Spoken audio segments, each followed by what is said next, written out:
যেইভাবে নূহ আলাইহিস সালামের জামানায় এই বিধানগুলো ছিল,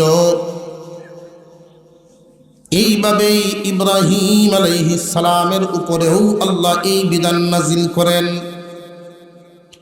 ইব্রাহিম আলাইহিস সালামের জামানায় যেইভাবে ছিল, মূসা আলাইহিস সালামের জামানায় এসব পরিবর্তন হয় নাই। মূসা আলাইহিস সালামের উপরে আল্লাহ যেইভাবে এই বিধানগুলো নাজিল করেছেন, ঈসা আলাইহিস সালামের উপরেও এইভাবেই নাজিল করেছিলেন।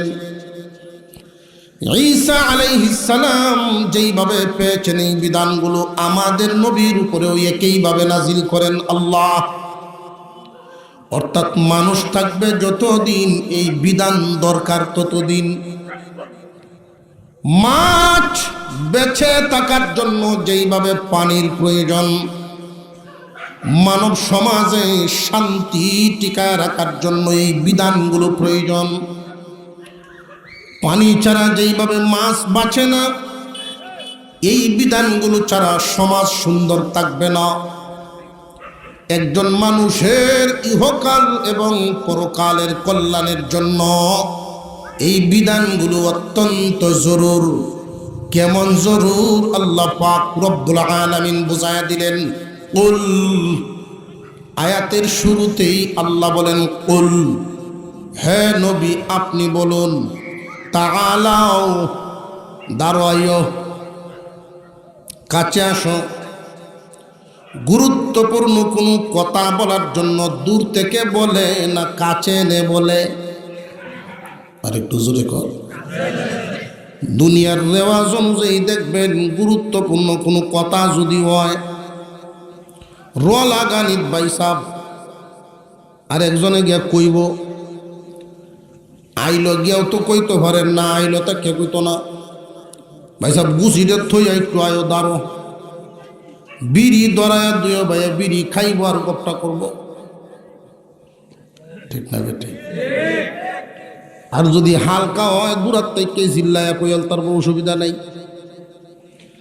আল্লাহ পাক রব্বুল আলামিন বলেন, ও আমার দোস্ত, কুল, হে নবী আপনি বলুন।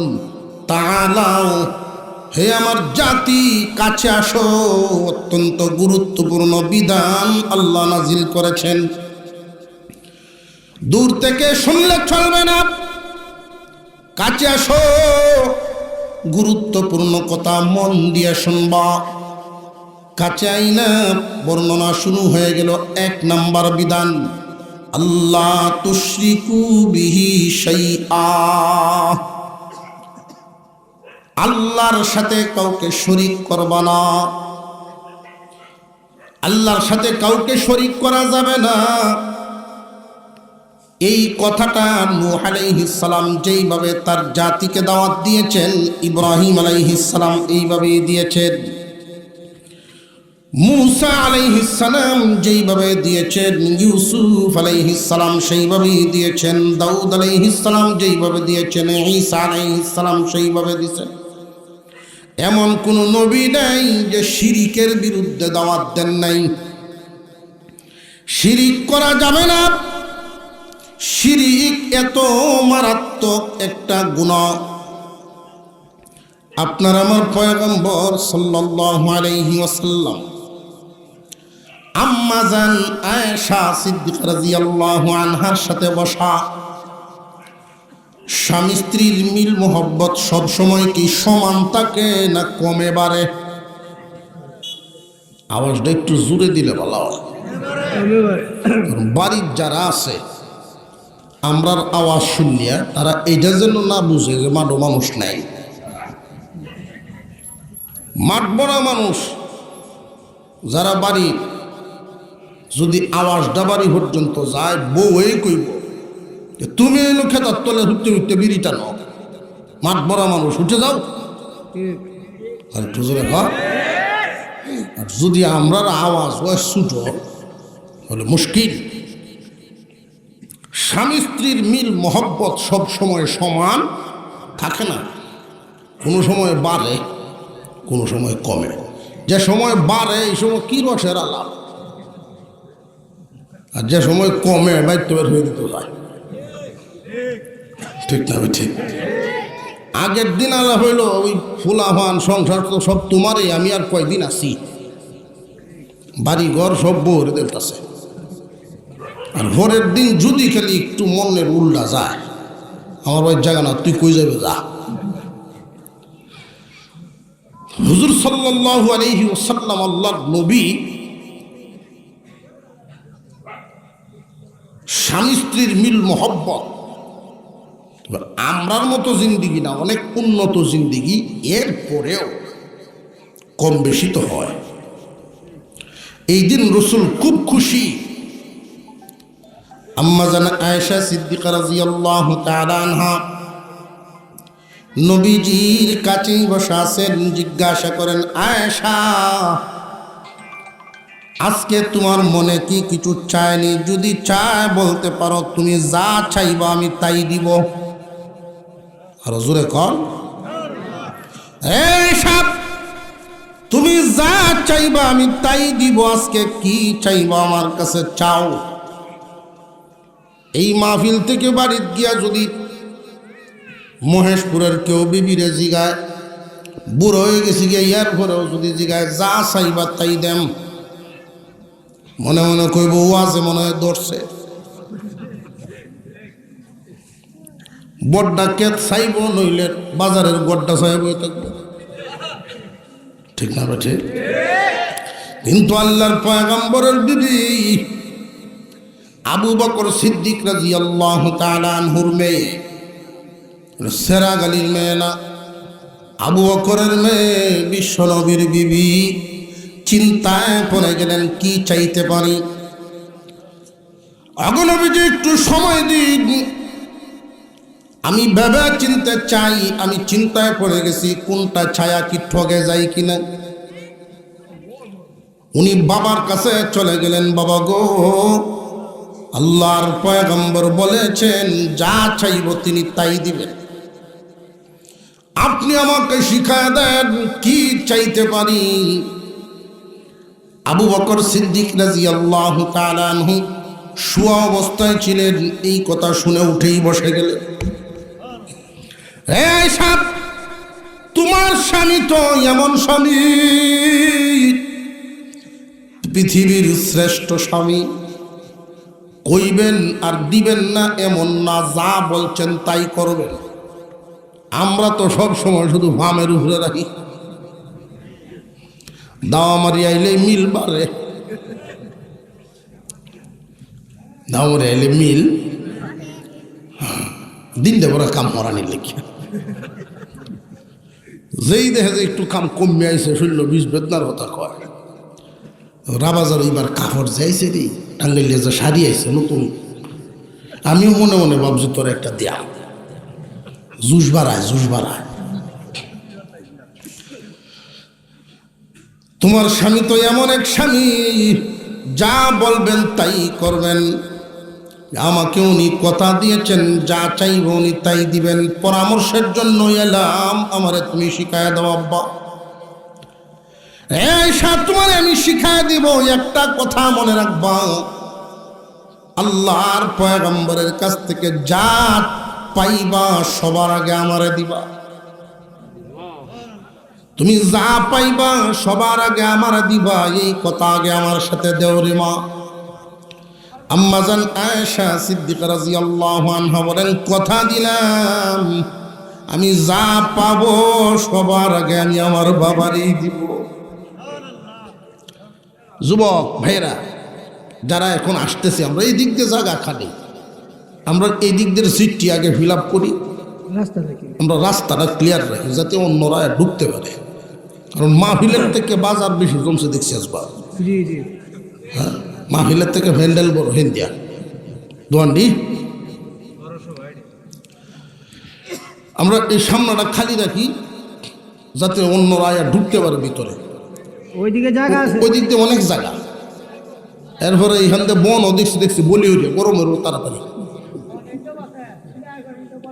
এই দিক দিয়ে ওই যে দেখবেন এদিক দিয়ে খালি আছে, খালি জায়গা যে দিক দিয়ে এই দিক দিয়ে বসি আমরা। যুবকরা একটু জায়গা, হ্যাঁ এক দুইজনে একটু মাশাআল্লাহ মাশাআল্লাহ, আলহামদুলিল্লাহ। নারায়ে তাকবীর। নামা পড়া এলাকাবাসীর উদ্যোগে মাহফিল আল্লাহ কবুল করেন, বলুন আমিন। আরো জোরে বলেন আমিন। কোনো এলাকায় যখন কোরআনের মাহফিল হয় আর আলেম ওলামাগণ এই এলাকায় জনপদে ঢুকেন, মহান আল্লাহ খুশি হইয়া এই এলাকার কবরস্থানের মধ্যে যদি আযাব হইতে থাকে, আযাব স্টপ করে দেন, বন্ধ করে দেন। এটা অনেকেই, আমরা তো এই সৌদে দেখি না, যারা কাশপওয়ালা ছিলেন তারা দেখে ফেলতেন।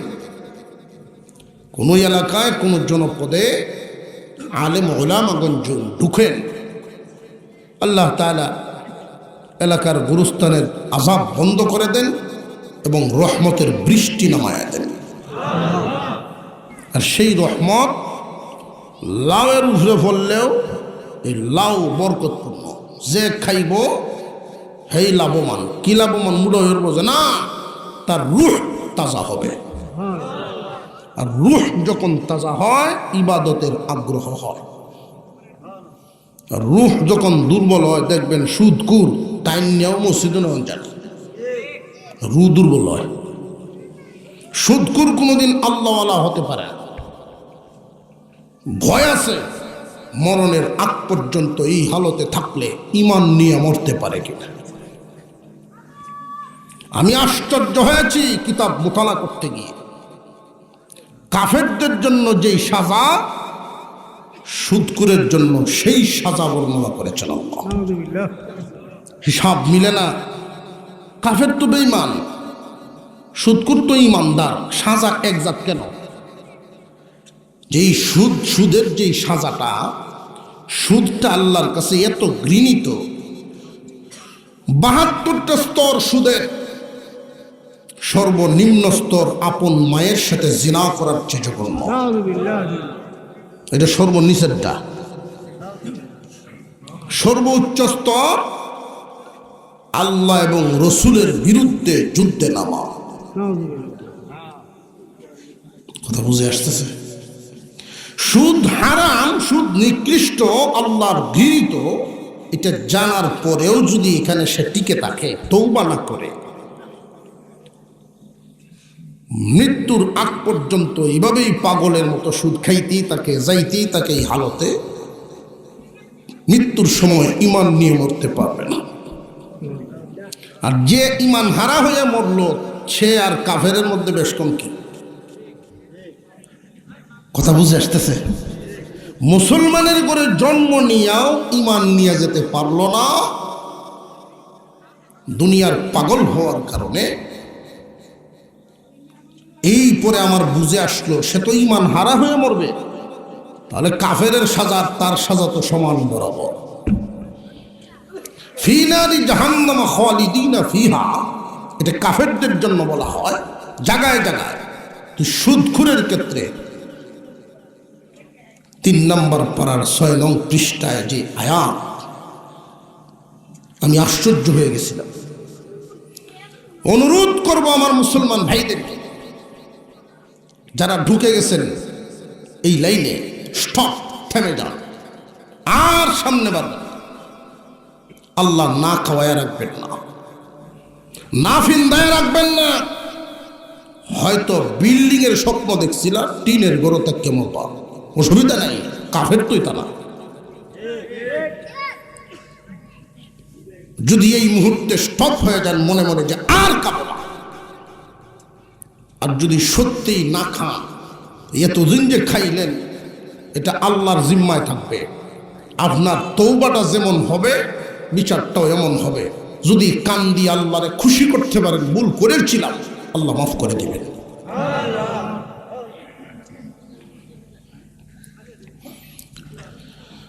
বলতেছিলাম ঘটনাটা কোন জায়গায় ছিলাম আমরা,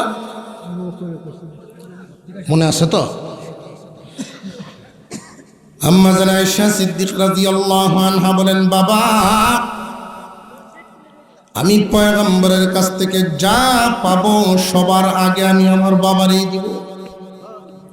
হে আয়েশা, আল্লাহর পয়গম্বরকে গিয়ে জিজ্ঞাসা করো, উনি যখন মেরাজে গিয়েছিলেন আল্লাহর কাছে, দুই বন্ধু একসাথে কত ধরনের আলোচনা করছিলেন। এমন কি কোনো কথা আসেনি যেই কথাটা এখনো কোনো উম্মতকে নবীজি বলেন নাই? এমন কোনো গোপন কথা যদি থাকে ওইটাই তুমি চাইয়া লইয়া লও। আম্মা জান আয়েশা সিদ্দিকা রাদিয়াল্লাহু আনহা গিয়ে নবীজির দরবারে বলেন, ইয়া রাসূলুল্লাহ, মেরাজে গিয়ে আল্লাহর সাথে কত আলোচনা করছেন, উম্মতদের কাছে এসে বয়ান করছেন। এমন কোনো কথা আসেনি দুই বন্ধুর মধ্যে গোপন কোনো কথা, যেই কথাটা এখনো পর্যন্ত আপনি কারোর কাছে বলেন নাই? এই গোপন কথাটাই আমারে বলে দেন। আল্লাহর পয়গম্বর বলেন, আয়েশা, বুঝে ফেলেছি, আমার আবু বকর শিখায় দিছে তোমার। সুবহানাল্লাহ। আবু বকর আমার যেইভাবে চিনছে, দুনিয়ার আর কেউ আমার এইভাবে চিনতে পারে নাই। এই জন্য আবু বকরের বদলা আমি নিজে দিতে পারলাম না, সবার বদলা দিছি, আবু বকরের বদলা দিবেন আল্লাহ। আবু বকর সিদ্দিক রাদিয়াল্লাহু তাআলা আনহু কুরবানি সবচাইতে বেশি ইসলামের জন্য। হুজুর আকরাম সাল্লাল্লাহু আলাইহি ওয়াসাল্লাম জানা দিলেন, আয়েশা শুনে রাখো, আমি যখন আল্লাহর সাথে আমার উম্মতের মাফের ব্যাপারে দরখাস্ত চলতেছিল, আমার উম্মতকে মাফ করবেন আপনি, আমার উম্মতকে মাফ করবেন, আমার উম্মতকে মাফ করবেন, আমার উম্মতকে এই গুনাহ মাফ করে জান্নাতে নেবেন, ওই গুনাহ মাফ করে জান্নাতে নেবেন। আল্লাহ পাক রব্বুল আলামিন জানায় দিলেন, ও আমার পয়গম্বর দোস্ত আমার, শেষ ফিনিশিং কথা জানিয়া রাখেন, আপনার উম্মতদের জন্য আপনি চিন্তা করবেন না। একটা কথা জানায়া দেই, আপনার যেই উম্মত শিরিক মুক্ত থাকতে পারবে, আপনার উম্মতেরা যদি শিরিকটুকু না করে, এই একটা বড় গুনাহ, শিরিক গুনাহ, শিরিক মুক্ত থাকলে তার ঈমান লইয়া যাইতো। এই শিরিক মুক্ত যদি তারা থাকতে পারে, আমি আল্লাহ আপনার প্রত্যেকটা উম্মতকে জান্নাত দান করব। এমন কোন নবী নেই যেই নবী এই শিরিকের দাওয়াত, শিরিক থেকে বাঁচার দাওয়াত দেন নাই। সমস্ত নবীগণ শিরিক থেকে বাঁচার দাওয়াত দিয়েছেন। শিরিক কাকে বলে এই বিষয়টা আমাদের একটু জানা, সংক্ষিপ্ত আকারে জানা দরকার। শিরিক দুই প্রকার। কয় প্রকার? বড় শিরিক এবং ছোট শিরিক। বড় শিরিক বলা হয় আল্লাহর ক্ষমতায় অন্য কাউকে ক্ষমতাবান মনে করা। আল্লাহর যেই ক্ষমতা, এই ক্ষমতার কারো আছে? নার আওয়াজে সন্দেহ আসল। আল্লাহর যেই ক্ষমতা, এই ক্ষমতার কারণ আল্লাহ পাক রব্বুল আলামিন এই দুনিয়ার জমিনে মা বাবা ছাড়া সন্তান দেওয়ার মালিক, একমাত্র সন্তান দেওয়ার ক্ষমতা রাখছেন একমাত্র মা বাবা। না, মা বাপ নাই। সর্বপ্রথম আদম হাওয়ারে বানাইছেন, নিনা বানাইছেন। বাপ ছাড়াও সন্তান দিছেন, আছে না নাই? আল্লাহ যাকে চান ছেলে দিবেন, যারে চান শুধু মেয়ে দিবেন, যারে ভালো লাগে উভয়টা দিবেন, যারে ভালো লাগে সন্তান ছাড়া রাখবেন। আল্লাহ যেই বান্দাকে যেই হালতে রাখতে চান ওই হালতে রাখবেন। এই রুচি, এই ক্ষমতা একমাত্র আল্লাহ। কোন মানুষ যদি মনে করেন যে আমি 10 বছর হয়েছে বিয়া করলাম, কোনো জায়গাত কামায় না, মদনপুর গিয়া দেখি, হয়নি না, হয় না। জেনে রাখবেন, জ্বর উঠছে শরীরে, যদি কারোর আকীদা এমন হয় প্যারাসিটামল খাইলেই বালা, প্যারাসিটামলে বালা করব। ভালো করার মালিক আল্লাহ, প্যারাসিটামল উসিল্লা। তাবিজে ভালো করবে না, ভালো করার মালিক আল্লাহ। তাবিজ উসিল্লা। আমি ঢাকায় যাইতাম, ঢাকায় নিবেন আল্লাহ, বাস হইল উসিল্লা, গাড়ি হইল উসিল্লা। সর্বোপরি ক্ষমতার মালিক একমাত্র কে? আল্লাহর প্রতি ভরসা রাখবেন সব সময়, আল্লাহর সাথে কাউকে শরীক করতে নাই। আল্লাহ পাক রব্বুল আলামিন শিখায়া দিছেন, যা চাইবা একমাত্র আল্লাহর কাছে চাইবা, তোমার যা দিবা আল্লাহকে দিবা, ভিন্ন কাউকে দিও না। যা দেওয়ার বলতে, ইবাদত বলতে যা আছে একমাত্র কার জন্য? ছোট শিরিক আর বড় শিরিক। বড় শিরিক হলো মনে মনে, ছোট শিরিক হয় আমলে। বড় শিরিক আল্লাহর ক্ষমতায় অন্য কাউকে ক্ষমতাবান মনে করা, বিপদ থেকে মুক্তি দেওয়ার মালিককে। মুশকিল আসানের ভিড় বেরিয়েছে, মুশকিল আসানের বলে ভিড় আছে, এনে গেলেই মুশকিল আসান হয়ে যায়।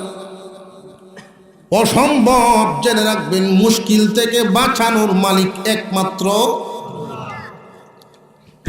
হ্যাঁ, মাঝে মাঝে এমন ঘটনা ঘটে যেটা স্বাভাবিক ঘটার কথা না, ওইটা একজন ভিড়ে ঘটায়।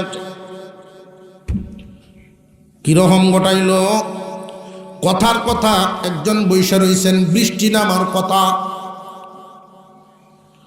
অন্ধকার হয়ে আসছে, চতুর্দিক থেকে তুফান। উনি কয়েকজন মানুষ নিয়ে বা একাই দোয়া করছেন, আল্লাহ তুফান বন্ধ করে দাও। তুফান বন্ধ হয়ে গেছে। এখন এলাকার মানুষ না বুঝার কারণে এই ভিড়ের ভিজে দৌড়তেছে। দৌড়েন, উনারে সম্মান দেন, উনার ইজ্জত বাড়ানোর জন্যই আল্লাহ এই ঘটনা ঘটাইছে। তাই বলে উনার ইজ্জত এমন বাড়ানো যাবে না, উনার কাছে চাওয়া শুরু করবেন না। এই কথাটা মনে রাখতে হবে। উনার বৃষ্টি দেওয়ার কোনো ক্ষমতা নাই, বৃষ্টি ফিরাইবারও ক্ষমতা নাই। যা করেছেন সবকে, আর যার দুয়ায় করেছেন উনি হলেন আল্লাহর ওলি। আল্লাহর ওলিগণের মর্যাদা বাড়াইবার জন্য মাঝে মাঝে এমন হয়। তবে সব সময় খেয়াল রাখতে হবে, সব ক্ষমতার মালিক আল্লাহ। এখন আল্লাহর ওলি কারা? তিনটা গুণ তার মধ্যে খুঁজে দেখবেন, যদি একটার শর্ট হয় তাহলে বুঝবেন ওলি না, অন্য কিছু। এক নাম্বার, কোরআন হাদিসের ইলম থাকতে হবে। কোরআন হাদিসের বুঝ নাই, ওলি হতে পারবে না। দুই নাম্বার, আল্লাহর রসুলের সুন্নত তরিকায় তার জিন্দেগি চলে কিনা, নবীজির কাজের সাথে তার কাজ কামের মিল আছে কিনা, নবীজির সুন্নত তরিকা তার মধ্যে বিদ্যমান আছে কিনা। তিন নাম্বার, আরেকজন হক্কানি পীরের এজাজত তার উপরে আছে কিনা। এই তিনটা গুণ যার মধ্যে পাওয়া যাবে উনি আল্লাহর ওলি। আল্লাহ চাইলে উনার দ্বারা কারামত প্রকাশ করাইবেন, না চাইলে করাবেন না। উনি আল্লাহর ওলি, কোনো সন্দেহ নাই। কিন্তু এই তিন গুণ নাই। বাতাসে উড়িয়া গেল ভিড় না, বাতাসে উড়লেই যদি ভিড় হন যেত, হোক কি ভিড় হইল। বুঝে আসতেছে আপনাদের? তিনটা গুণ উল্লেখ করা আছে, খুব ভালো করে জেনে রাখবেন। এক নাম্বার, শিরিক থেকে, বড় শিরিক থেকে বাঁচা। এই কথাটা মনে রাখবেন, আল্লাহর ক্ষমতায় আর কাউকে ক্ষমতাবান মনে করা। দুই নাম্বার, ছোট শিরিক বলা হয় ইবাদত যা আছে একমাত্র আল্লাহর জন্য করব, ভিন্ন কারণ উদ্দেশ্যে না। ইবাদত বলতে যা আছে, ইবাদত তিন প্রকার। কয় প্রকার? তিন ভাগে বিভক্ত হওয়া যায়, হয়তো শারীরিক, নইলে আর্থিক, আর নইলে শরীর আর্থিক মিলিয়া। শারীরিক ইবাদত নামাজ, রোজা, তাসবিহ, তাহলিল, কোরআন তেলাওয়াত, যেইগুলো যে সমস্ত ইবাদত করলে বডি লাগে, বডি, এটা শারীরিক ইবাদত। যে সমস্ত ইবাদত করলে মাল লাগে, যাকাত, কুরবানি, দান, খয়রাত, এগুলো কি লাগে? মাল। আর এমন একটা ইবাদত যেটা মালও লাগে, বডিও লাগে, হজ। কয়টা ভাগ পাইছি? আরো জোরে। আপনি একটু আমার সাথে সঙ্গ না দিলে তার লাগে না। ফাঁক রয়েছে, ওখানে ফাঁক রয়েছে, অনেক ফাঁক রয়েছে। লামা ভাড়া তো ওটি মানুষ হনের কথা না, আরো বেশি মানুষ হনের কথা না। মনে হয় বিয়ে আইসে, বেওয়াইরে লইয়া খায়া একসাথে জোড়া বান্ধ দেয়, এর ভিতরে আমরা ওয়াজ শেষ হয়ে।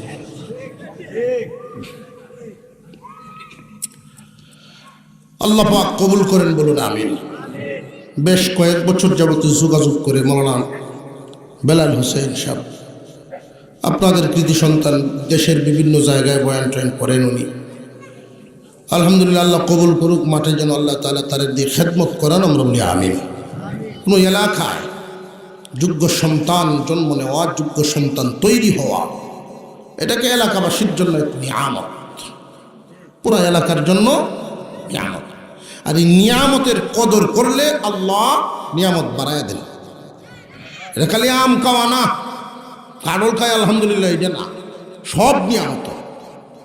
নিয়ামতের যে শুকরিয়ার বর্ণনা, সেটা হলো সকল নিয়ামতের।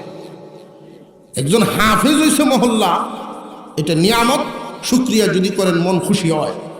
আল্লাহ বলেন এই এলাকা এই বাজেট আরো বাড়ায় দাও। আর যদি দেখা যায় যে না, সলিমুদ্দির হুত হাফেজ হয়েছে, এটা আমার হুত হইলে ঠিক আছে, তাহলে বোঝা গেল এটা আবু জেহেলের চরিত্র। এই নিয়ামত আল্লাহ এই এলাকায় আর দিবেন না। বুঝে আসতেছে? ইবাদত তিন ভাগে বিভক্ত পাইলাম। শারীরিক ইবাদতেও শিরিক পাওয়া যায়, লোক দেখানো নামাজ। আল্লাহ কোরআনে বলছেন, ফাওয়াইলুল লিল মুসাল্লিন আল্লাযীনা হুম আন সালাতিহিম সাহুন। আল্লাহ পাক রব্বুল আলামিন একদল নামাজির জন্য ঘোষণা করেন ওয়াইল নামক জাহান্নামের সাজা। দুনিয়ায়ও তারা লাঞ্ছিত, আখিরাতেও লাঞ্ছিত। ওরা আল্লাহর জন্য নামাজ পড়ে না, ভিন্ন নিয়তে লোক দেখান নামাজ পড়ে। ইলেকশন আইছে, নামাজ 6 ওয়াক্ত পড়িলায়, টুপি মাথার দেখছে। ছোট বাচ্চা মারা গেলেও জানাজার যায়। যে ইলেকশন শেষ, নজ নাই। তাহলে বোঝা গেল এই নামাজ আল্লাহর জন্য না, বুড়ের লেগে বসছি। আত্মীয় বাড়ির গেছে, বিয়াই নামাজও দাঁড়াইছে, পুত্রারা দাঁড়াইছে। এমন জায়গা নামাজ না হইলে করবোটা কি? সব যখন নামাজও দাঁড়াইছে, সমাজ রক্ষার লাগি হেউ বেকার হয়েছে, ওজু না থাকলে অসুবিধা। নতুন নতুন ধনী হয়েছে, এখন ইলেকশন করব, মনে মনে নিয়ত। জাকাতের কাপড় ভাড়ে মাইক মারিয়া। জানিয়া রাখবেন, মালি ইবাদত একমাত্র আল্লাহর জন্য হওয়া লাগবে। কুরবানি দিবেন কার জন্য? বস্তু বানায় আর কয় আগামীতে বুঝাইম কুরবানি কারে কয়। আগামীতে বলে বুঝাইব, বস্তু এইবারটা যেটাই দিছি গাইছে, যেটাই দেখছি, আগামীতে বুঝাই। কারে বুঝাইব? এলাকা মানুষের বুঝাইব। বুঝে আসতেছে? জিগাইলেন ভাই কুরবানি দিবে এইবার, দেওয়ান তো লাগবে, আবুদুদ্দি আছে। কয়নি না কয় না, আবুদুদ্দের কুরবানি দেয়, আল্লাহ না। কেউ রে জিগাইলে ভাই কুরবানি দিতে না, কয় মায়া আছে, বুড়া মানুষ। এটা কি মায়া আছে? বুড়া মানুষের কুরবানির সাথে কি তা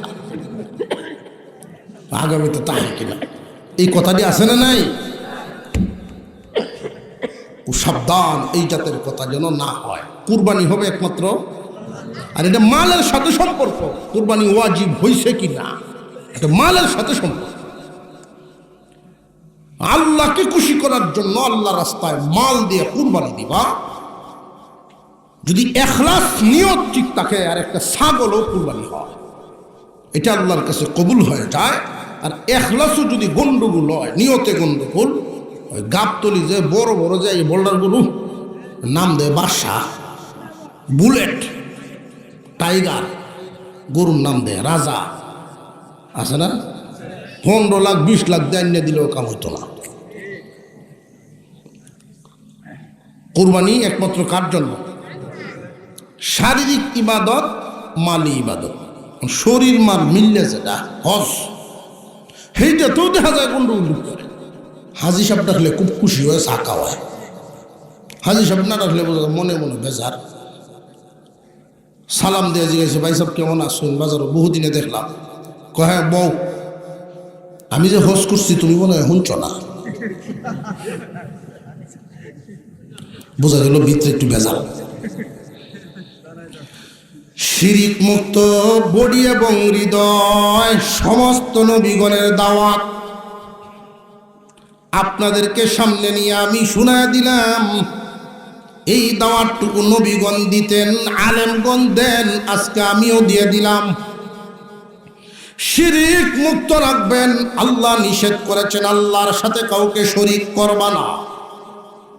উম্মতে মুহাম্মাদি যদি আল্লাহর সাথে কাউকে শরীক না করে দুনিয়ার থেকে বিদায় হয়, আল্লাহ রব্বুল আলামিন পয়গম্বরের কাছে আশ্বাস দিয়েছেন, দোস্ত উম্মত যদি শিরিক মুক্ত থাকবার পারে, আমি আল্লাহ আপনার উম্মতের জান্নাত দিব।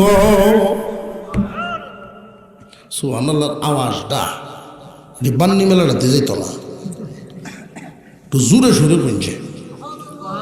আরো জোরে কোন নারে তাকবীর, মাশাআল্লাহ, আলহামদুলিল্লাহ। শিরিক মুক্ত থাকার জন্য আল্লাহর প্রথম কথা। 2 নাম্বার সবক হলো ওয়াবিল ওয়ালিদাইনি ইহসানা, মা বাবার সাথে ইহসান পূর্ণ আচরণ করা। কি পূর্ণ? ইহসান পূর্ণ আচরণ অর্থাৎ দয়ার আচরণ। মা বাবার সাথে দয়ার আচরণ করব কেমনে? মা বাবার সাথে দয়ার আচরণটা করব কখন? প্রশ্ন জাগেনি না জাগে না? মা বাপ কোনোদিন সন্তানের দয়ার আশা করে না। সন্তান বড় হয়ে লালন পালন করব, মা বাপরে ফালবো, এই আশায় মা বাপের সন্তান ফালে না। যদি এই আশায় ফালতো, আতুর লুলা ল্যাংরা কানা একজনেও ভাল হয় না। সন্তান লালন পালন একমাত্র নিঃস্বার্থই মা বাবায় করে থাকে। এই জন্য কোরআনুল কারীমের ভিতরে যত জায়গায় আল্লাহর পাওনার কথা বলা হয়েছে, আল্লাহর পাওনা আদায় করো, আল্লাহর পাওনা আদায় করো। পাশাপাশি আল্লাহ পাক রব্বুল আলামিন বলেন, বান্দারে আমার পাওনা শিরিক মুক্ত থাকবা, আমার পাওনা আদায় করার পরেই মা বাবার পাওনা আদায় করো। কারণ আমি আল্লাহ যেইভাবে নিঃস্বার্থ তোমাদেরকে খাওয়াই, তোমার মা বাবাও নিঃস্বার্থই লালন পালন করছে।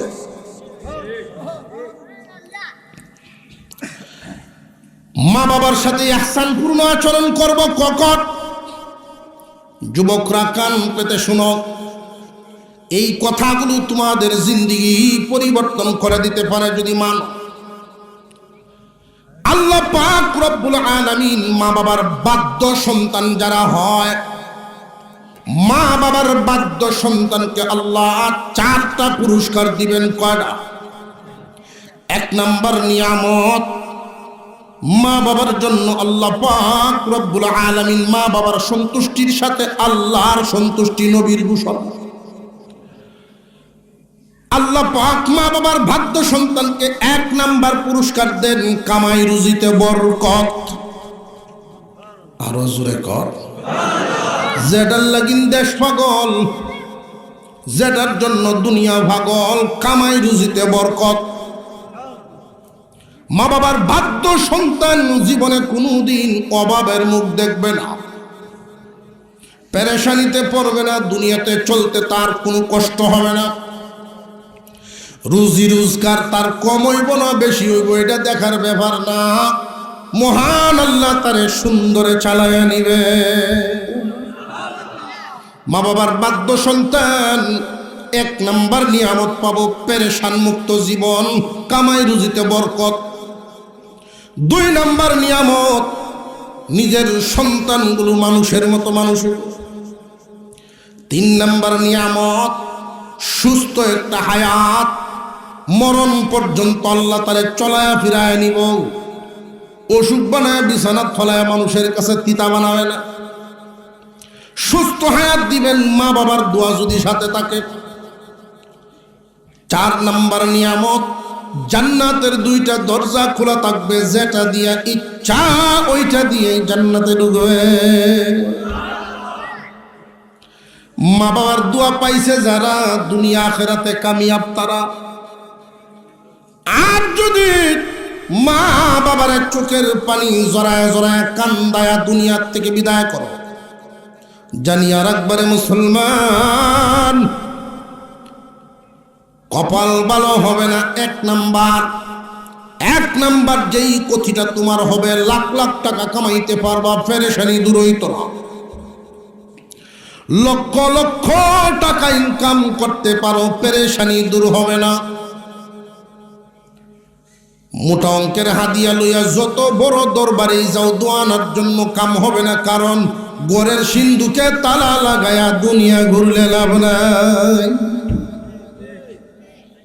তোমার দুয়ার সিন্ধুক ঘর। মা বাবার মনে কষ্ট দিয়া সমাজের মধ্যে দেখা যায়, কোন পরিবারে যখন 4 ভাই থাকে, 4-5 ভাই, 3 ভাই, এমন পরিবার আছে না? মা বাপ জিন্দা থাকতেই ভাইয়ের আলাদা হয়ে যায়। হইতেই পারে তুমি বালে গেছো, বিয়ে শাদী করছো, বড় হয়েছো, আলাদা হওয়া অসুবিধা নেই। কিন্তু মা বাবারে জিন্দা তৈয়া মা বাবার সম্পদ বন্টন করার অধিকার তোমার কে দিল? মা বাবার সম্পদ বন্টনের অধিকার তোমার কে দিল? এই সম্পদের মালিক তোমার মা বাপ। বর্তমান সময়ে দেখা যায় মা বাবারে উঠানে বসায়া 4 ভাই মিলিয়ে সম্পদ বন্টন শুরু হয়ে গেছে। 60 শেয়ার 4 ভাগ করছে, 60 জন 60 নিয়েছে। ঘরের সমস্ত জিনিসপত্র বন্টন করা শেষ। বুড়া বুড়ি 2 জন উঠানে বসা আছে। এখন এই 2 জনরে বাট করার ভালা। শেষ পর্যন্ত এই 2 জনরে যে বাট করা হয়, 1 ভাইয়ে মা রে খাওয়াইব 1 মাস, আর 1 ভাইয়ে বাবা রে খাওয়া 1 মাস। এমন চিত্র আছে না নাই?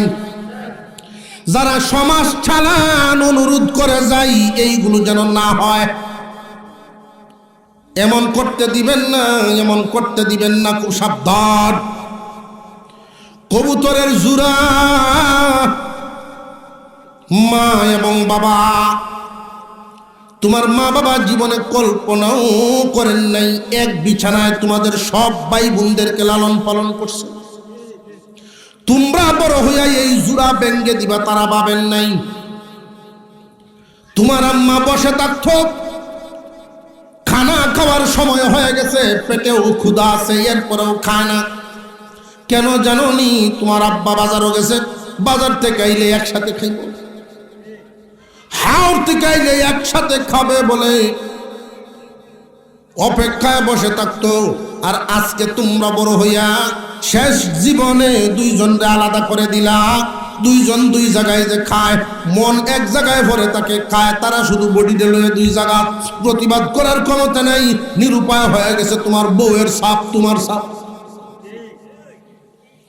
যদি তারা বলে না আমরা একসাথে খাইয়াম, তোমরা মুখ দিয়ে এমন নির্লজ্জ কথা বের হয়ে যায়, বুড়া হইছ এর ভরে একসাথে করে থাকতাম।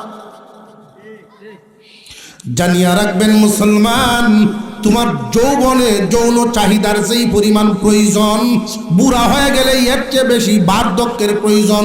যদিও যৌবন নেই, বার্ধক্যের হালতে একজন সঙ্গী তার বিশেষ দরকার। যৌবনের চাহিদাই শুধু না, মনের একটা শক্তি। বুড়া মানুষ কান্দে আর দোয়া চাই, হুজুর 6 তলা বাড়ি বুড়িতে মারা গেছে। জুমার দিন দোয়া চায়। জুমার থেকে সে যখন বাড়িতে যায়, বুড়া ওই এই বাড়ি তার হাতের সাজানো, সবই তো রয়ে গেল, শুধু আমার বুড়ি নাই। কেন জানি আমার মনে হয় বাড়িটার রুহু নাই।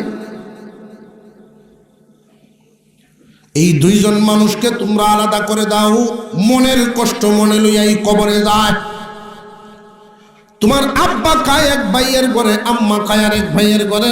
তোমার মাই যদি ভালো খাবারের ব্যবস্থা করে, মার সামনে তালটা গেলেই মাছের টুকরাটা দেখেই তোমার বাপের কথা মনে হইব বুড়ায় খাইছে কিনা। বুঝে আসতেছে আপনাদের? এটা মানসিক আঘাত। তোমরা চার ভাই যদি আলাদা হইয়া যাও অসুবিধা নাই, তোমার মা বাপরে আলাদা করবা না। মা বাবার সহায় সম্পত্তি যতটুকুনি থাকুক না কেন, এটা তাদের ইন্তেকালের পরে ভাগ করবা। তোমাদের উচিত তোমাদের ইনকাম থেকে মা বাপরে দেওয়া। আর বর্তমান সমাজ মা বাপের ডানিয়া ভাগ করে লায়। মা বাবার উপরে এটা জুলুম। জানিয়ে রাখবেন মা বাবার সম্মান কতটুকু। আমি একটা কথায় বুঝাই দেই, আল্লাহর পরে পুরুষ জাতির জন্য মা বাবার সম্মান, আল্লাহর পরে পুরুষ জাতির জন্য মা বাবার হুকুম মানা ফরজ। নফল মুস্তাহাব না ফরজ? আল্লাহর পরেই পুরুষদের জন্য মা বাবার হুকুম মানা ফরজ, আর নারীদের জন্য আল্লাহর হুকুম মানার পরেই স্বামীর হুকুম মানা ফরজ। আল্লাহর রাসূল 2 হাদিস বর্ণনা করেছেন, পুরুষরা জেনে রাখো মা বাবার খুশিতেই আল্লাহ খুশি, নারীরা জেনে রাখো স্বামীর খুশিতেই আল্লাহ খুশি। মনে থাকবে এই কথাগুলো। মা বাপ যদি বেজার হয়ে যায়, যত ইনকামই করেন দুনিয়াতে, পেরেশানি দূর হইতো না, পেরেশানি দূর হইতো না। মা বাপ যদি বেজার হয়ে যান, সন্তানদেরকে আপনি দুনিয়ার সার্টিফিকেট এনে দিতে পারবেন, ভার্সিটি পড়ায়া আমেরিকার ডিগ্রি আনতে পারবেন, কিন্তু মানুষ হবে না। যত বড় শিক্ষিত হইল মানুষ হইল না। কই মানুষ হওয়া এক জিনিস, শিক্ষিত হওয়া আর এক জিনিস। বুঝয় না? আমাদের দেশের বৃদ্ধাশ্রমগুলোর দিকে তাকায়া দেখেন, বেশিরভাগ মানুষই শিক্ষিতর মা বাপ। তাহলে মানুষ হইল কেমনে? মূর্খ মানুষ রিক্সা চালায়া ভাত খায়, তার জবানে যখন শোনা যায় রক্ত থাকতে মা বাপের অবমূল্যায়ন হতে দিব না, রক্ত থাকতে মা বাপরে বাড়ির থেকে বের করতাম না, ঘর থেকে বের করতাম না। আর যেটা দেশের সর্বোচ্চ জায়গায় বসে লাখ লাখ টাকা ইনকাম করে, মা বাপরে দিছে বৃদ্ধাশ্রমে। শিক্ষিত আর মূর্খ মানুষ কারে কইবেন? ওই শেয়ারওয়ালা না রিক্সাওয়ালা?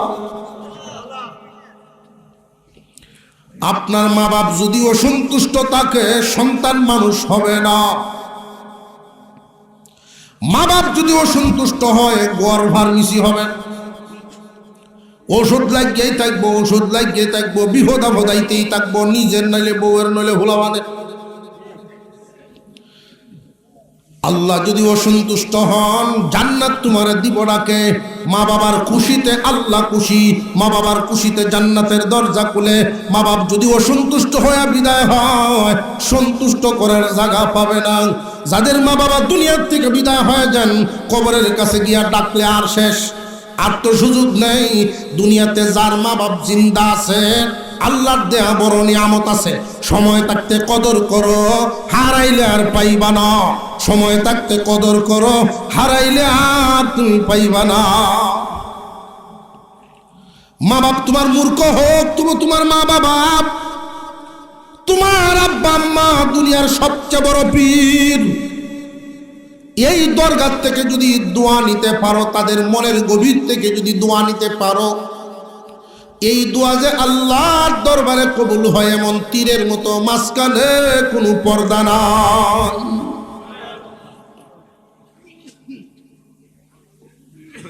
খুব সাবধান। রাজনগরী হুজুর ছিলেন আল্লামা মুবারক আলী রহমতুল্লাহি আলাইহি, দেওবন্দি আলেম। উনার ছেলে আবুল কালাম মাইনুল ইসলাম সাহেব রহমতুল্লাহি আলাইহি, উনিও দেওবন্দি আলেম। বাপও দেওবন্দের আলেম, ফুতও দেওবন্দের আলেম। ফুত্রে পড়াশোনা করায় আইন নিয়ে বাপে মনে মনে নিয়ত করলেন যে চাকরি বাকরিত লাগানির আগে বিয়া খান পড়ায় দিই। বিয়া পড়াইছেন, তখন তো আর এই কারেন্টের লাইট নাই, কারেন্ট আছে না দেখো, কুফি বাতি জ্বলে। তো হুজুরের এক রাজনগরী হুজুরের এক অভ্যাস ছিল ফান খাওয়া, সাদা ভাতা দিয়ে ফান খাইতেন। তখন তো আর বাজারে এত জর্দা বেরোইছে না, জর্দার ফ্যাক্টরি তা আসেন না, যা তামুক ফাতা ঘষে হাতে বানাইতো, ফ্যাক্টরি আছি এখন তো কত তা হাকিমপুরি, স্বপ্নপুরি, মধুপুরি, শাহিনপুরি, কোন দিন যে রাজীবপুরি একটা বাইরে আল্লাহ জানা জর্দা তো নেই দেশে তখন। হুজুরের সাদা দে ভাত ফান খাওয়ার খুব অভ্যাস। বিয়ার দিন সারা দিন গেল জামাই মানুষ ফান খাইতেছে না, কাটতে চাইব জামাই হুর বাইতেছে ওটা, তাও আবার সাদা ভাতা। রাত্রে আয়া বিবি সামনে বাসরলা তো বড় তুই আই বড় শাশুড়ি একটু ফান খাই কি যার যেটা খায় অভ্যাস হয়ে যায়। যে ব্যক্তির প্রতিদিন 2 প্যাকেট বিড়ি লাগে হেটের ভাই রোজার দিন কারে কয়, ঠিক না? এত বুঝবো রোজা কারে, তো উনি করতে পারিয়েছেন। আর বড় হুজুর রহমতুল্লাহ আলাই ওনার আব্বা কুফি বাত্তি জ্বালাইল, দরজা ফাঁক দেখিয়া লাঠিতে বড্ড ডাক কইছে।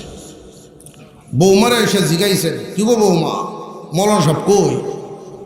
উনি ফান খাইবেন ফাঁকা দিয়া, গরম নাই এই জন্য বাইরেছেন, বলে গেছেন বড় শাশির কাছে গেছে। বউয়ের সামনে কিছু কইছেন না, বুদ্ধিমানের কাজ। বউয়ের সামনে কিছু বলেন নাই, লাডি লয়ে উড়ানো গে বসে। হুত কি শুধু হুতো তো দেও বন্ধের আলে, লাডি লয়ে বসে। কিছুক্ষণ পরেই হুজুর আইছে, এক হাতও ফান সুবারি আর এক হাত সাদা। আবুল কালাম এমনি উঠে এসছে, জি আব্বাজান কই গেছলা? আমার কাছে ফান সুবারি আসিন না, সারাদিন খাইছি ও না, কিরকম লাগতেছে চাষির নগসকে। আমি বুঝতে পারছি তোমার কাছে কতটুকুন গুরুত্ব হয়ে গেছে এটা। বৌমারে একা ঘরে রাইকে যে তুমি ফান খাইতে গেছো, আমি বুঝতে পারছি গুরুত্ব কতটুকু হয়েছে। এই মুহূর্ত থেকে এখন থেকে তোমার উপরে এই সাদা ফান সুবারি খাওয়ান আমি হারাম করলাম।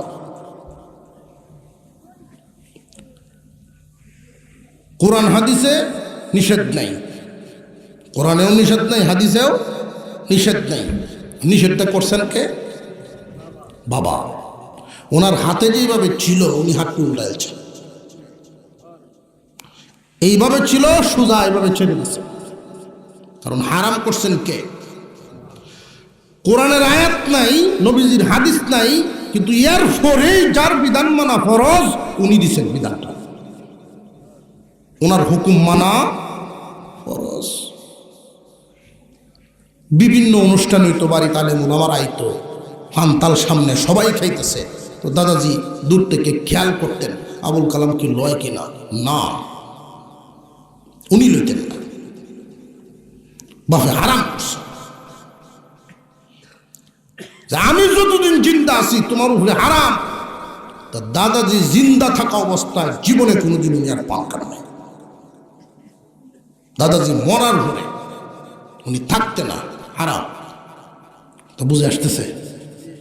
যুবকরা যদি এই কথাটা মনে রাখে আর এটা বুঝে, মা বাবার কথার ওয়েট কত, ওজন কত, মা বাবার সাথে বেয়াদবি করার কথা। রহমতের দরজা, রহমতের দরজা। মুসলমান ইমানদার ভাইরা আমার, মা বাবার মনের প্রতি লক্ষ্য করে যেন তোমাদের আচরণ হয়, মা বাবার মনের প্রতি নজর করে যেন তোমাদের আচরণ হয়। রহমত নাজিল করবেন আল্লাহ। আল্লাহ পাক রব্বুল আলামিন বলেন, ওয়াবিল ওয়ালিদাইনি ইহসানা। মা বাপ যখন বৃদ্ধা এবং বৃদ্ধ হয়ে যান তাদের প্রতি তোমরা ইহসান পূর্ণ আচরণ করো। তারা যখন বুড়া বুড়ি হয়ে যায়, এক আয়াতের মধ্যে আল্লাহ বলেন, ইম্মা ইয়াবলুগান্না ইনদাকাল কিবারা আহাদুহুমা আও কিলাহুমা। রে যুবক, আল্লাহর বিধান তোমরা তোমাদের মা বাবারে যদি বার্ধক্য অবস্থায় পাও, সবাই পায় না, এই নিয়ামত সবাই পায় না। যারা পাও তারা ভাগ্যবান, নিয়ামতের কদর করো। দুজনরে পাও অথবা দুইজনের একজনরে যদি পাও, ইহসান পূর্ণ আচরণ করো। কখন? তারা বুড়া বুড়ি হয় যখন। আল্লাহ এই বিধানটা কেন দিলেন? যে একজন মানুষ যখন বুড়া বুড়ি হইয়া যায়, শিশুর চাইতেও অসহায় হয়ে যায়, একটা শিশুর চেয়েও দুর্বল হয়ে যায় বুড়া বুড়ি মানুষ। শিশু যার কাছে ইচ্ছা তার কাছে চাইতে পারে, বুড়া মানুষ যার কাছে ইচ্ছা তার কাছে চাইতে পারে না। তুমি সন্তান, তার মন বুঝে তার চেহারার দিকে তাকাই যেন বুঝতে পারো আমার মা বাবার কি দরকার। যদি বুঝতে পারো না তাহলে যোগ্য সন্তান না। তুমি বাবার যোগ্য সন্তান হও, চেহারা দেখেই মনের খবরটা যদি বলতে পারো, তোমার সন্তানরে যেই পরিমাণ আদর করো, এর চেয়ে বেশি আদর মা বাবার প্রতি তোমার রাখতে হবে। বিধান হলো কি? একটা আপেল একজন যুবকের সামনে বা আমার সামনে, কথার কথা, আমার সামনে একটা আপেল আমার হাতে, আমার মাও বসা মেয়েও বসা, মাও বসা মেয়েও বসা, এমত অবস্থায় একটা আপেল আমি কারে দিতাম? দুজন হাত বাড়ায় রাখছেন, আস্থা দিতে ও কাটিয়ে দিল না। একটা মাত্র আপেল, দুজন হাত বাড়াইছেন, মা এবং মেয়ে, একজন আমার মা আর একজন আমার মেয়ে।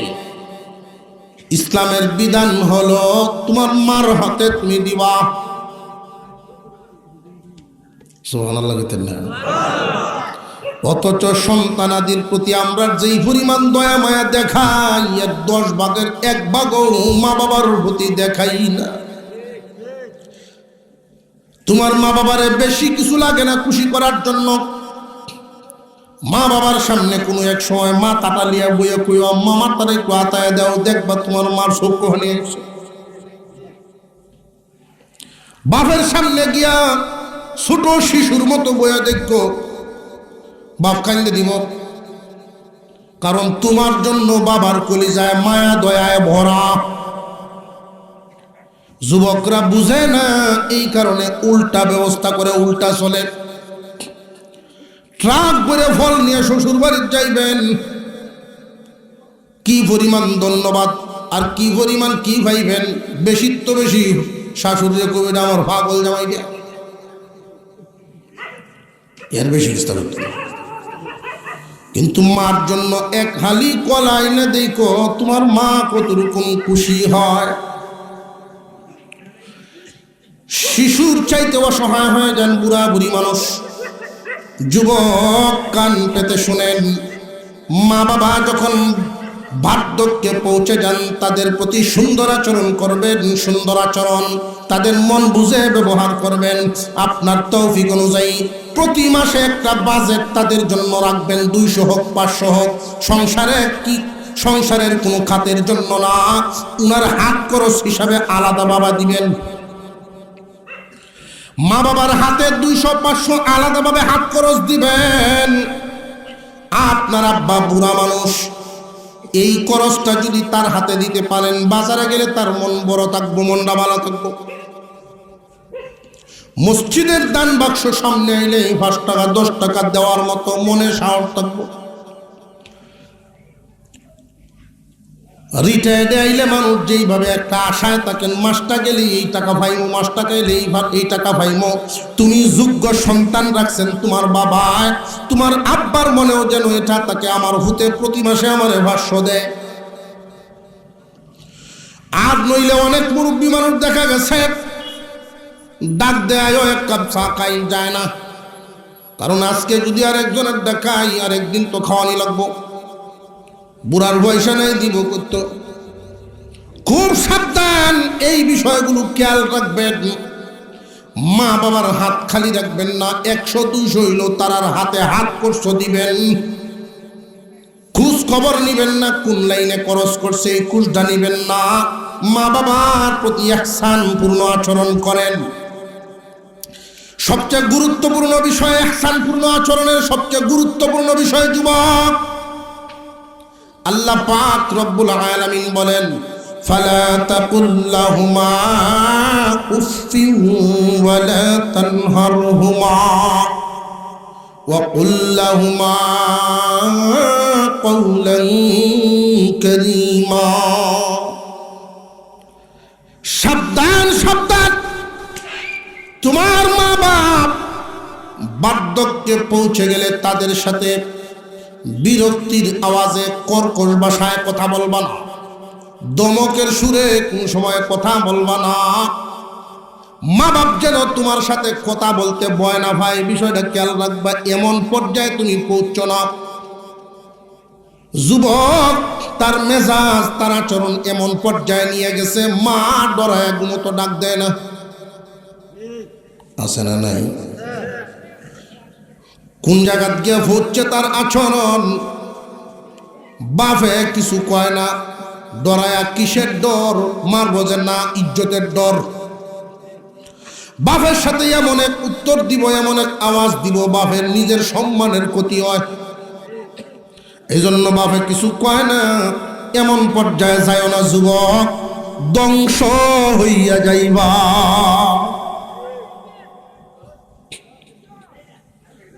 মুসলমান ভাইরা, মা বাবার সাথে এমন আওয়াজে কথা বলা সম্মান সূচক ভাষা, এটা কোরআনের কথা। সম্মান সূচক ভাষায় বলতে তুমি একজন মানুষকে সম্মান দাও, অপরিচিত মানুষ যারা, তাদেরকে বর্তমান সময়ের মানুষগুলো তালুর সাথে যে আচরণ করে, তালুইরে হইলে কি আদব কায়দা। তালুই এসে যেই তালুইরে দেখছে ওটা উঠে কারো এসছে চেয়ার করে, তালুয়ে মনে মনে কাহা এইবার আমার জামাই হলে দৌড় আছে। কি আচরণ! মা বাবা এই পৃথিবীর সবচেয়ে বড় পীর।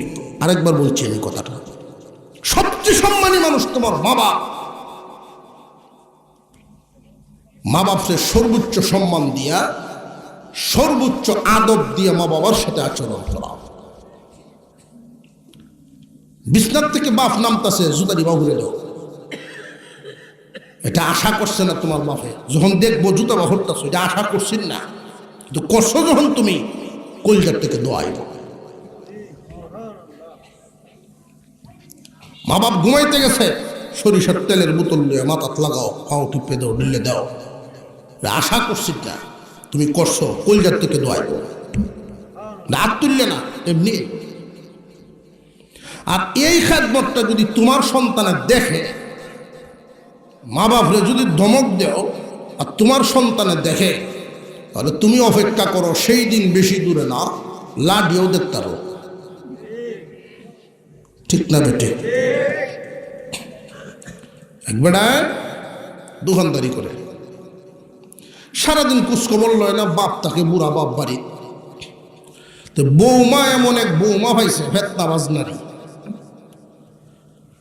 একটা বাড়ি রাখছে, এই বাড়িটাতে মাটিয়ে বাদ দেয় বুড়া বেটাকে, ভাত খায়, ফেট ভরে না।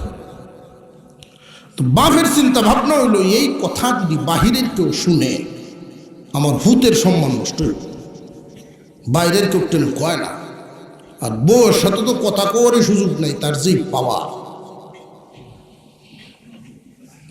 এই মনের দুঃখটা নাতির টেন করছে, ভাই দেখ তোর মাঝে আমার এই বাড়িতে মারতে বাদ দেয়, আমার তো ফেট ভরে না।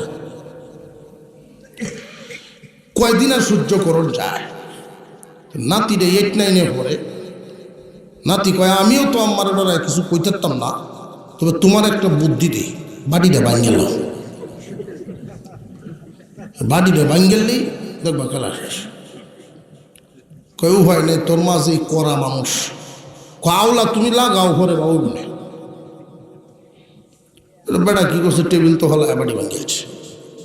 আর কি সর্বনাশ হয়েছে, বাড়ি বাংছে না, সর্বনাশ করছে। সারা দিন 10 টাকা কামানির ক্ষমতা নাই, জিনিস ভাঙ্গে শেষ করে ফেলতেছে সব।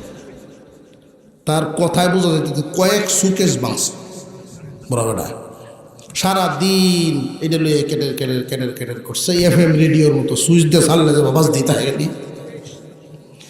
তো বুড়া রানের মনে মনে আমার ভূত বাড়ি দাউনের আগে শেষ হয়ে রোগ গেলবে মা সন্ধ্যা তো কয় ওহনার চেষ্টা করলাম না আয়ো কাজ বাড়ি এটি সারাদিন কিতা কইছে রাত্রে আইসে বুড়া যেই গরু ঢুকছে তোমার বাড়ি তুমি তাহ আমি থাকতাম না এই জ্বালা আমার উপরে তুই যাও তুমি তো গিয়ে আরামের ব্যবসা করো যত জ্বালা আমার কি তো হইছে জিনিসপত্র রাখতেছে না একটা পছন্দের জিনিস রাখিয়া আরাম পাই না ভেঙে শেষ করে লাগে একটা বাড়ি রাখছিলাম শখ করি এটা ভেঙেছে বেটার মনে মনে একটা যা আমার বাপের একটা ধমক দিলায় দু এক কথা কইলে বউ খুশি হল গরগে হ্যাঁ বুড়া হয়েছে কত কুষা গেল লাগি জিনিসপত্র ভাঙে লাও একটু ধৈর্য তো বাড়ানি লাগে কইতাছে এই নাতিটা যেটা আছে দোকানদারের হুত হেঁটে আইছে দাদা বাড়ি রেখে তুমি বাংলা তুমি বাড়ি বাংতে গেলা কেন এখন আমি মাপ কই ভাই বাপে ফুটটারে জায়গায় তুই মাপের কথা কিতা কষ্ট দাদারে তোমরা যে মাপবে বাদ দেও দাদারে তোমরা যেদিন বুড়া বুড়ি হইবা এই মাপটা আমি ভাই আনকো এই মাপটা কই ভাই আম বেড়া এমনি বাইরে আসছে রান্না করে কে বুড়ি হইল যদি ফেট বুড়ে খাইতে চাস মাপের বাড়ি বুঝলে না ফেট বুড়ে যদি খাইতে চাস ঠিক হয়ে বলো বললে উপায় নাই তোমার সন্তানে যা দেখবে তোমার জন্য তা রাখবে যদি খেদমত দেখে তোমার জন্য খেদমত রাখবে দুনিয়া খুব সহজ চিন্তার জায়গা সহজভাবে মিলাই দেখো যারা মা বাবার সাথে আচরণ খারাপ করে মা বাপরে বিদায় দেয় তারা নিজেরাও সন্তানদের কাছে ইজ্জত পায় না আরো জোরে কর মুসলমান ইমানদার ভাইরা আমার আল্লাহ পাক রব্বুল আলামিন কোরআনের বিধানগুলো এটা শুধু এই যুগের উম্মতের জন্য উম্মতে মুহাম্মাদের উপরে নাজিল করেন নাই যুগে যুগেই আল্লাহ এই বিধান নাজিল করেছেন প্রত্যেক যুগে মা বাবার বাধ্য সন্তান যারা আল্লাহর নিয়ামত পেয়েছেন তারা মা বাবার দোয়া যদি সাথে হয় ওই সন্তানের কপাল কি পরিমাণ ভালো হয় মুসা আলাইহিস সালাম আল্লাহর দরবারে দোয়া করেছেন আল্লাহ জান্নাতে কি আমি একলা যাব নাকি আমার কোনো সাথীও থাকবো বেলাল ভাই কই বেলাল সাহেব আছে এই বেলাল সাহানো গাজর এই ঘটনাটা বলে আলোচনা শেষের দিকে নিয়ে যাব আবার আরেক জায়গায় যাইতে হয় নান্দাইল শেরপুর মানুষ তো তারাও ঠান্ডার রাত তারাও অপেক্ষা করবো মনে হবো একটু বেশি দেরি হইলেই বাড়িওয়ালা যারা বা দাওয়াতকারী এরা গায়ে গায়ে কতক্ষণ বাইরে যে দিস না বেড়া হুজুর আইসব কওয়ার সময় তো ধাবা এক হয় না এরপরে কেউ ভাললে এটাও কইব মনে হয় অন্য অন্যরা খেলছে এখন আমরা যদি জোরে আনি তে দু তিনজনে গপ করবো দাওয়াত আছে মনে হয় কিনা যদি আস্তে আনি খাওয়াটা বার হয়ে আসছে কি বাজাইতে আমি কোন আলেম হওয়ার পরে যদি কেউ ব্যবসা দেয় দুনিয়ার লাগে পাগল হয়ে আসছে দুনিয়ার লাগে যদি ব্যবসা না দেয় মানুষের সমালোচনা করতে না করে মসজিদে ইমামতি হরি হ্যাঁ জান নাই কোনো গতি হ্যাঁ করে ইমামতি খুঁজে খাও মাদ্রাসা দিলাম একটা দোয়ানদারি গিলেছে দেখছেন এমন একটা জামানা পার করতেছি আমরা চতুর্দিক থেকে শয়তান আমাদেরকে ঘিরে ফেলেছে আর যদি এই আলেম জাতির বিরুদ্ধে কাউকে নিয়ে দাঁড় করাইতে পারে আলেম ওলামাদের বিরুদ্ধে দাঁড় করাইতে পারে আলেমদের প্রতি ঘৃণা একটু ভিতরে ঢুকায় দিতে পারে, ঈমান বের করা সহজ হয়ে যায়। কারোর ভিতর থেকে ঈমান বের করা শয়তানের জন্য বড় সহজ হয়ে যায়। ঈমান হারা করে দুনিয়া ছাড়াইতে পারে যদি আলেম এবং ইলমের বিরুদ্ধে মানুষটাকে নিতে পারে। এই কথাগুলি এই জন্য বলছি, এটা চলে, মানুষে বলা বলি করে। যদি কেউ এরকম কথায় আসে যে আলেমরা এটা করছে, সাথে সাথে প্রতিবাদ করবেন, সাবধান, আলেমরা না, আলেমরার ভিতরে মুহাম্মদুর রাসূলুল্লাহ আছে। বুঝে আসতেছে? একজন ব্যক্তির তার খাসলত, একজন ব্যক্তির তার আমল নষ্ট হতে পারে, তার মধ্যে কমতি থাকতে পারে, এটা ইলমের দোষ না, তার রক্তের দোষ।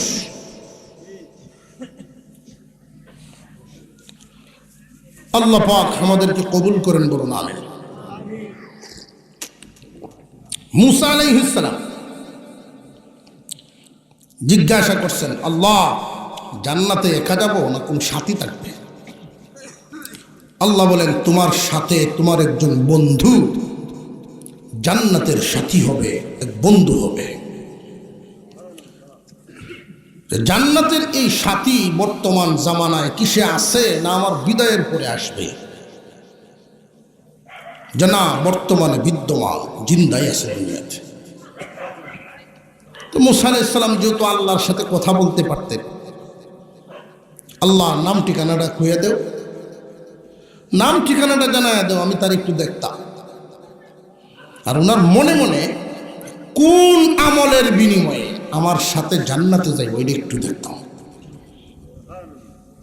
তার সাথে চললে তো বুঝুন যে আল্লাহ পাক ঠিকানা জানায় দিলেন। এক বর্ণনা মতে আলী ইবনে মুওয়াফিক তার নাম, দামেস্কের একটা বাজারে ব্যবসা করে, খুব বড় কোনো দোকান না, একটা টং দোকান চালায়, এটা দিয়ে সংসার চলে। মুসা আলাইহিস সালাম যাইতে যাইতে ওই বাজার পর্যন্ত পৌঁছে গেলেন। তার সাথে গিয়া সালাম মুসাফা করে পরিচয় হয়ে গেল। শুধু নামটা উনি বলেন নাই, জিজ্ঞাসা করছেন আপনি কে? মুসা আলাইহিস সালাম তো আল্লাহর নবী, উনি কি মিথ্যা বলতে পারবেন? এমন ভাবে জবাব দিছেন যেটা মিথ্যা হবে না এবং পরিচয়ও জানা যাবে না, পরিচয় গোপন থাকবে। তুমি কে? উনি জানা দিছেন, আমি একজন মুসাফির, আমি একজন মুসাফির। যেই যুবকটা জান্নাতি, তার ভিতরে মুসাফিরের কদর আছে না নাই? যেই মানুষটা জান্নাতে যাবে আল্লাহর নবীর সাথে, তার ভিতরে তো মুসাফিরের কদর আছে, মেহমানদারির কদর আছে। আর বর্তমানে মেহমান মুসাফির দেখলে মানুষের ডরায়, মেহমান মুসাফিরের কদর নেই। মেহমান যদি আইয়াও জামাইবো কাজে লেগে তাতে মেহমান জায়গা, এটা মেহমান বিদায় হওয়ার কৌশল। মুসা আলাইহিস সালাম কি এই লোকে বলেন, মুসাফির আপনার কোনো আত্মীয় স্বজন কি এখানে আছে নাকি? যে না, তাহলে আমার বাড়ির মেহমান হয়ে যান। মুসা আলাইহিস সালাম মনে মনে ভাবেন, এটাই তো আমি চাইছিলাম। উনার বাড়িতে গেলেন। সন্ধ্যার দিকে যখন গিয়া বাড়িতে পৌঁছে গেলেন, বাজারের ব্যাগটা গড়ে দিয়া পাশের রুমে শুয়ে থাকা বুড়া মহিলা, এই আলী ইবনে মুওয়াফিকের আম্মা, গরম পানি করে গোসল করাইলেন, কাপড় চোপড় পরায়া বিছানায় বসাইছেন। মুসা আলাইহিস সালাম জিজ্ঞাসা করেন, রে ভাই বাড়িওয়ালা, সারাদিন ব্যবসা বাণিজ্য করো, কত মানুষের সাথে কত ধরনের কথা বলা লাগে, মাথা কেমনে কুলাই? এই কাজটা তো তোমার বিবিরে দিয়েও করাইতে পারতাম না। আমার আম্মা বৃদ্ধা মানুষ, বিছানায় পেশাব পায়খানা করে দেন। আমার বিবিকে বললে হয়তো খেদমত করবে 1 সপ্তাহের জায়গা 2 সপ্তাহ। 3 সপ্তাহের মাথায় আমার বিবির কাছে বিরক্ত হতে পারে। তখন তো বিরক্তির আওয়াজে যদি আইসা নাক ছিটকায়া খেদমত করে আমার মার অন্তরে কষ্ট লাগতো।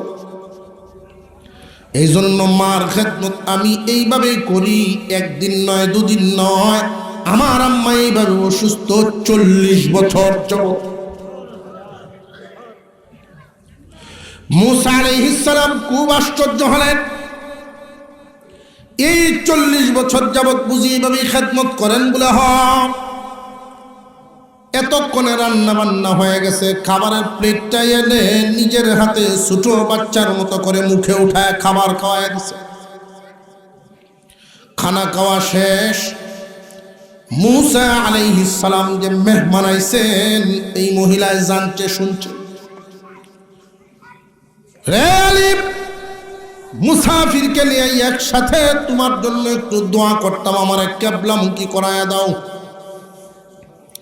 দোয়া করতেছেন, আল্লাহ আমার সন্তানের প্রতি আমি খুশি, তুমিও খুশি হয়ে যাও। আমি মা তার প্রতি খুশি আছি, আল্লাহ তুমিও খুশি হইয়া যাও। আমার সন্তানকে 2টা নিয়ামত দিবা, একটা দিবা দুনিয়াতে, একটা দিও আখিরাতে। এই দুনিয়াতে আমার সন্তানকে যতদিন বাঁচায় রাখো, অভাব নামের দানব তার সামনে আনিও না। আমার সন্তান যেন অভাব মুক্ত জীবন যাপন করতে পারে, রুজি রোজগারে বরকত দিও। এই দুনিয়ার থেকে যেই দিন আমার সন্তান বিদায় হয়ে যাবে, আল্লাহ আমার সন্তানকে তুমি মুসা নবীর সাথে জান্নাত দিও। দোয়া শেষ হয়ে গেল। মুসা আলাইহিস সালাম জিজ্ঞাসা করেন, এই দোয়া কি প্রায় সময় করেন নাকি তোমার আম্মা? রে মুসাফির, আমার মা প্রায় সময় এই দোয়া করেন। একটা দোয়া তো ফলাফল আমি পাইতেছি, এই ছোট ব্যবসাটা দিয়া যে আমি চলি গো মুসাফির, আল্লাহ কোনোদিন আমার আটকান না, কোনো পেরেশানি নেই।